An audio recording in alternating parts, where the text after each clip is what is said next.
Hi అండి, welcome back to our channel అమ్మ చేతి ప్రేమ. ఈరోజు మన ఛానల్లో చాలా అంటే చాలా టేస్టీగా ఎమ్మీగా ఉండే సోయాబీన్ మసాలా కర్రీ అయితే మీతో షేర్ చేస్తున్నాను. ఇంటికి ఎవరైనా చుట్టాలు వచ్చినా మనకి సడన్గా ఏం చేయాలి అనేది థాట్ అనేది రాదు కదా. అయితే ఈ సోయాబీన్స్తో ఈ విధంగా కర్రీ చేసి పెడితే అచ్చంగా ఇది చికెన్ కర్రీని తలిపించేటట్లు చాలా అంటే చాలా టేస్టీగా ఉంటుంది. దీనికోసం అయితే నేను ఇక్కడ 125 గ్రామ్స్ వరకు ఇలా సోయా చంక్స్ని అయితే తీసుకున్నాను. ఇలా తీసుకున్న ఈ సోయా బీన్స్ని ముందుగా అయితే ఇక్కడ చూపిస్తున్నట్టు వేడి నీటిలో 2-3 నిమిషాలు వీటిని అయితే ఉడికించుకోవాలి. ఇక్కడ గుర్తుంచుకోవాల్సిన విషయం ఏంటంటే ఇవి ఎక్కువసేపు ఉడికిస్తే ఇంకా బాగా మెత్తగా అయిపోతాయండి. అలా కాకుండా 2 నిమిషాలు ఉడికిస్తే సరిపోతుంది. ఇవి కొంచెం వాటర్ని అబ్జర్వ్ చేసుకుని వీటిలో ఉన్న సైజ్ అన్నది డబుల్ అవుతుంది. చూడండి, ఇలా ఉడికితే సరిపోతుంది. ఇప్పుడైతే ఒక జాలిగట్టులోకి వీటిని అయితే తీసేసుకుని ఇవి కొంచెం చల్లారే వరకు పక్కన ఉంచుకుందాం. ఇవి కొంచెం చల్లారి మనం చేతితో తాగగలిగే అంత వేడిగా అయిన తర్వాత ఇక్కడ చూపిస్తున్నట్లు వీటికి కొన్న వాటర్ అంతా ఇలా గట్టిగా స్క్వీజ్ చేసేసి వేరొక బౌల్లోకి తీసుకోవాలి. ఇలా అన్నీ కూడా ఇలా గట్టిగా స్క్వీజ్ చేసేస్తే ఇవి పీల్చుకున్న వాటర్ అంతా కూడా బయటకు వచ్చేస్తుంది. ఇదే విధంగా అన్నీ కూడా గట్టిగా స్క్వీజ్ చేసుకుని ఇలా బౌల్లో వేసుకోవాలి.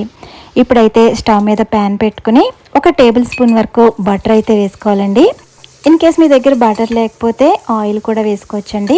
చూడండి, బటర్ పూర్తిగా కరిగిన తర్వాత మనం ఇలా స్క్వీజ్ చేసుకున్న ఈ సోయా బీన్స్ని అయితే దీంట్లో వేసుకోవాలి. ఇలా వేసుకోవడం వల్ల సోయా బీన్స్కి ఉండే ఒకలాంటి స్మెల్ అనేది పోవడం కోసం ఈ విధంగా ఒక 2 నిమిషాల పాటు వేపించుకోవాలండి.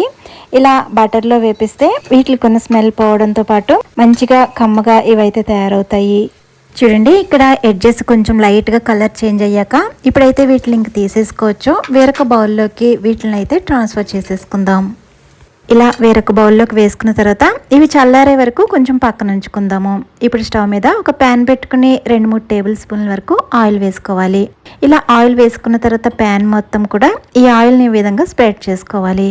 ఇప్పుడైతే ఇక్కడ చూపిస్తున్నట్టు 2 లేదా 3 మీడియం సైజు ఉల్లిపాయలను ఈ విధంగా స్లైసెస్ కింద కట్ చేసుకుని వేసుకోవాలి. ఫ్లేమ్ని అయితే లో టు మీడియంలో పెట్టుకుని ఈ ఉల్లిపాయలు అనేవి కొంచెం కలర్ చేంజ్ అయ్యేంత వరకు కూడా ఇలా కంటిన్యూస్గా తిప్పుతూ వేపించుకోవాలి. ఇలా ఉల్లిపాయలు వేగాక 20 వరకు జీడిపప్పు పలుకులను అయితే వేసి ఉల్లిపాయలతో పాటే వేపించుకోవాలి. చూడండి, ఇక్కడ ఉల్లిపాయలు ఈ విధంగా వేగితే సరిపోతుంది. ఇప్పుడైతే ఈ ఉల్లిపాయలని వేరొక బౌల్లోకి తీసేసుకుందాం. ఈ ఉల్లిపాయలు కొంచెం చల్లబడిన తర్వాత ఒక మిక్సీ జార్ తీసుకుని దీనిలోకి మనం వేపించుకున్న ఉల్లిపాయలు జీడిపప్పు ఇవన్నిటిని కూడా వేసుకోవాలి. ఇప్పుడైతే వాటర్ ఏమి వేయకుండా ఇక్కడ చూపిస్తున్నట్టు మెత్తగా పేస్ట్లా అయ్యేటట్టు చేసుకోవాలి. చూడండి, మనం బటర్లో వేపించిన ఈ సోయాబీన్ కూడా చక్కగా చల్లారింది. ఇప్పుడైతే దీనిలోకి 1.5 టీ స్పూన్ వరకు సాల్ట్ వేసుకోవాలి. అలాగే 1/2 స్పూన్ వరకు పసుపు, 1 టేబుల్ స్పూన్ వరకు కారం, అలాగే 2 టేబుల్ స్పూన్ల వరకు ధనియాల పొడి వేసుకోవాలి. ఇలా స్పైసెస్ వేసుకున్న తర్వాత దీనిలోకి 150 ml వరకు పెరుగును అయితే వేసుకోవాలి. ఈ పెరుగు అనేది ఫ్రెష్ పెరుగు తీసుకోండి, పుల్లని పెరుగు కాకుండా.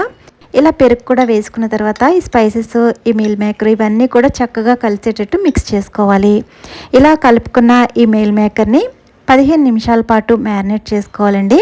ఈలోపు స్టవ్ మీద ప్యాన్ పెట్టుకుని 3-4 టేబుల్ స్పూన్ల వరకు ఆయిల్ వేసుకోవాలి.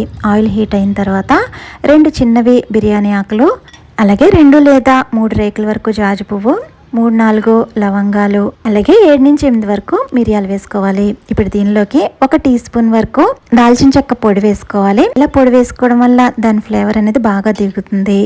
ఇప్పుడు 1 నిమిషం పాటు ఈ స్పైసెస్ వేపించుకున్న తర్వాత ఇప్పుడు దీనిలోకి 1 పచ్చిమిర్చిని చిన్న ముక్కలుగా కట్ చేసి వేసుకోవాలి. అలాగే 1 టీ స్పూన్ జీలకర్రను కూడా వేసుకుని మరో 1 నిమిషం పాటు వేపించుకోవాలి. చూడండి, ఇక్కడ స్పైసెస్ చక్కగా వేగిన తర్వాత మనం పేస్ట్ చేసి పెట్టుకున్న ఉల్లిపాయ జీడిపప్పుని కూడా ఇప్పుడు వేసుకోవాలి.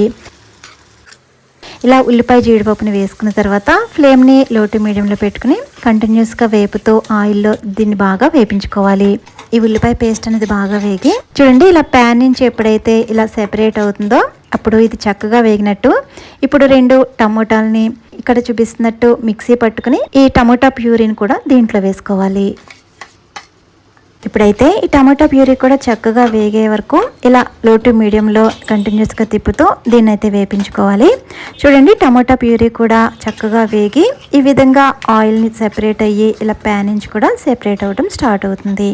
ఇలా సెపరేట్ అయ్యాక ఇప్పుడు దీనిలోకి 3-4 వెల్లుల్లి రేకల్ని పొట్టు తీసి చిన్న ముక్కలుగా కట్ చేసి వేసుకోవాలండి.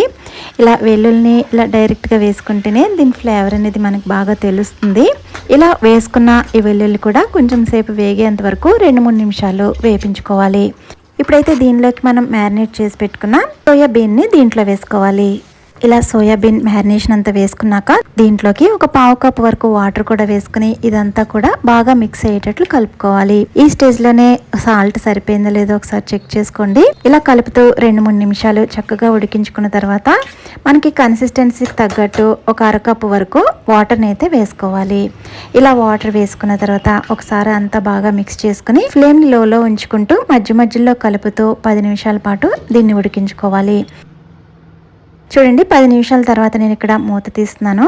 ఇలా ఆయిల్ సెపరేట్ అయ్యి మనకి కూర అనేది చక్కగా ఉడికి రెడీగా ఉంటుంది. ఇప్పుడైతే దీనిలోకి 1 టీ స్పూన్ వరకు కసూరి మేతి వేసుకోవాలి. అలాగే మరో 1 టీ స్పూన్ వరకు గరం మసాలా వేసుకోవాలి. ఇలా అన్నీ వేసుకున్న తర్వాత ఇదంతా ఒకసారి మిక్స్ చేసుకుని మూత పెట్టి 2 నిమిషాలు ఉడికించుకోవాలి. చూడండి 2 నిమిషాల తర్వాత నేను ఇప్పుడు మూత తీస్తున్నాను. ఇప్పుడైతే పైనుంచి కొత్తిమీర చల్లి ఇంకా సర్వ్ అవుట్ చేసుకోవడమే.